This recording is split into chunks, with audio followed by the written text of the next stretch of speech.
So about a year ago, my mic is falling down. I moved here from Chicago. My very own adventure like Zsa Zsa Gabor in Green Acres. Hopefully some of you are old enough to know that.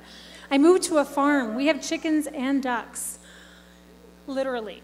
So everybody always asks me, why did you move to Boulder? Why Boulder?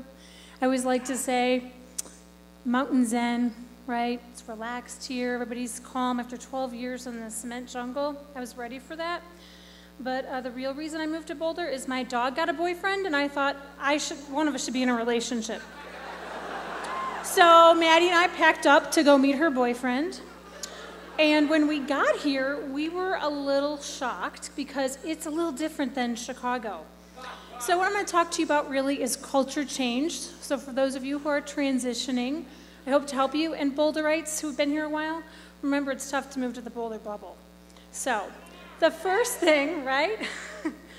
The first thing is dress. In Chicago, right? One of the Six in the City girls, you got a uniform, you're done.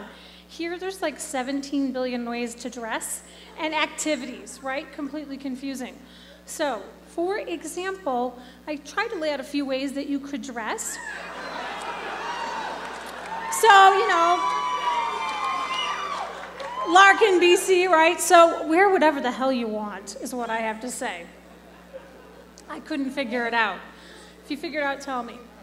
So let's talk about the big city, right? They're dealing with gangsters here. They've got radar guns. Happy hour drivers, speeding tickets. Yeah, that was a little bit of a problem for me, because apparently you can't speed when passing someone on a mountain road. I need a Julie Penner for this. $162 ticket. Don't speed when you pass on a mountain road. Urban myth. The cops are not joking around here.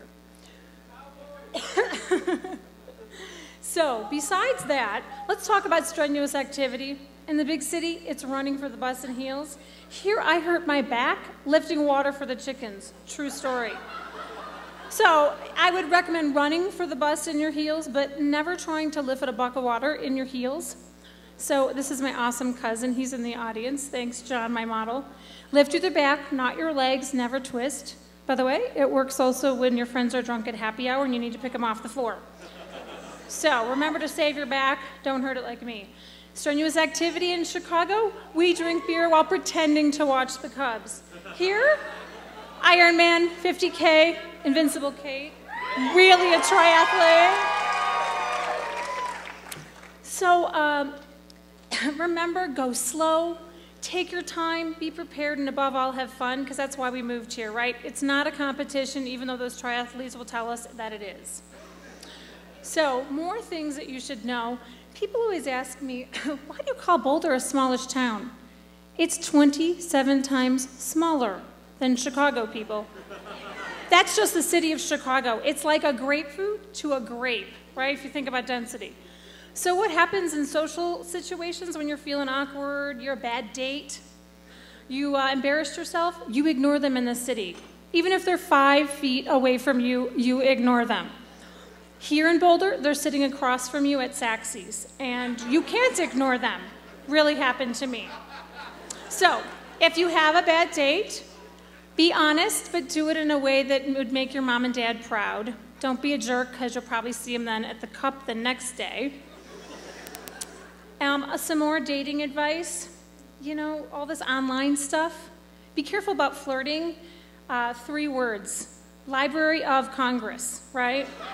Facebook, Twitterverse, it stays there forever. It's not a black hole, people. Be careful who you flirt with and what you say. More etiquette, if you see someone speak at Techstars, Ignite Boulder, it doesn't mean you know them. Don't go up them and be a conversation hog, asking them for all their advice on something. Be polite to them, ask for a little bit of their time, and see how you can help them out. Okay, in Chicago, you're driving and you want a parking spot and someone takes it, right, you flip them the bird. Here, you might be flipping off your neighbor. So just take a deep breath. You're not going to die if you don't get a parking spot. It's really going to be okay. So just remember, I may not always be an angel. I might be your bad date. I might be that rude person, but please remember to be kind to me, because we live in a small town. We got to stick together. I'm at Suzan Bond, and I love Boulder.